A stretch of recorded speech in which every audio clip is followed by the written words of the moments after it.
Sandwich म्हटलं की लहान मुलांच्या तोंडाला पाणी सुटतं. माझ्या मुलाला तर माझ्या हातचं सँडविच म्हणजे मम्मा अजून एक आहे का?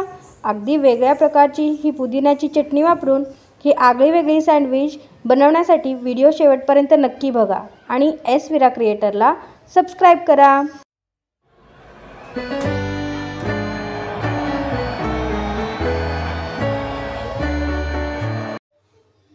Hello friends, welcome to S Vira creator. आज आपण बनवणार आहोत चीज सँडविच.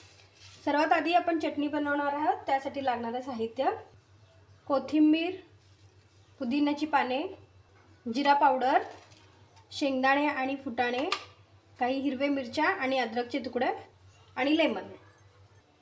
सँडविचसाठी हिरवी चटणी बनवण्यासाठी मी इथे कोथिंबीर आणि पुदिना बारीक चिरून घेतलेला आहे. ह्याच्यामध्ये आपण लिंबू पिळणार आहोत, जिरेपूड,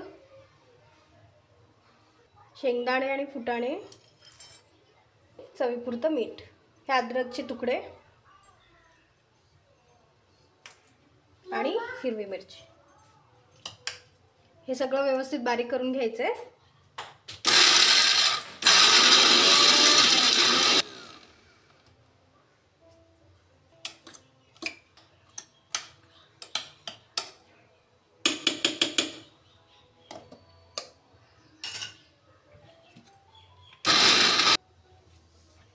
If required, add little bit of water.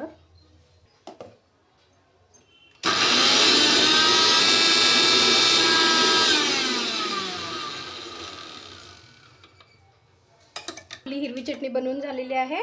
आपण सँडविच बनवण्यासाठी लागणारे साहित्य बघूया. ब्रेड, अमूल बटर, अमूलचं चीज, शेंगदाण्याची चटणी, जिरे पूड, बारीक चिरलेला असं मी गोल स्लाइसमध्ये करून घेतलेला आहे, कांदा आणि काकडी.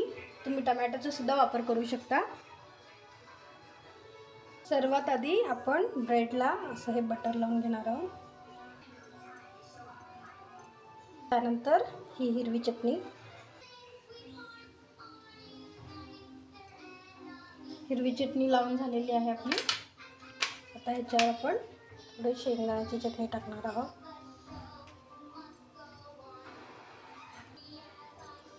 काकडीचे स्लाइस, कांद्याचे स्लाइस, हे बघा. ह्याच्यावर आता आपण चीज किसून टाकायचं आहे. पॅनला मी थोडंसं बटर लावून घेते.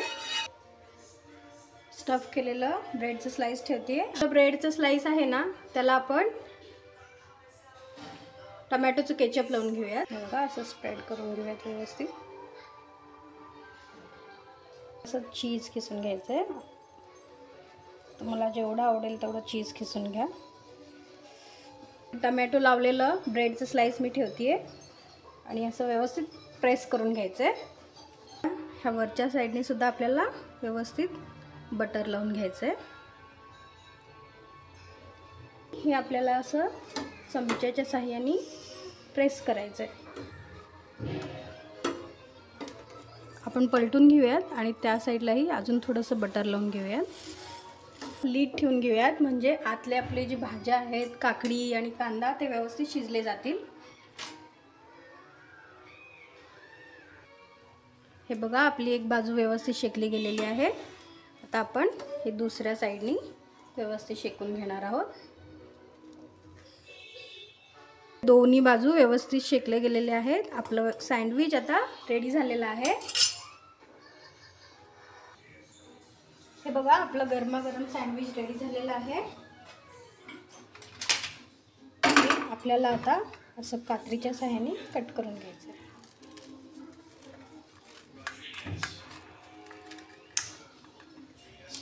सँडविच मेकर वापरून कसे परफेक्ट सँडविच होतात तसे झालेले आहेत, एकदम क्रिस्पी. मी ह्याला गार्निश करते. हे आपलं पॅन सँडविच रेडी झालेलं आहे.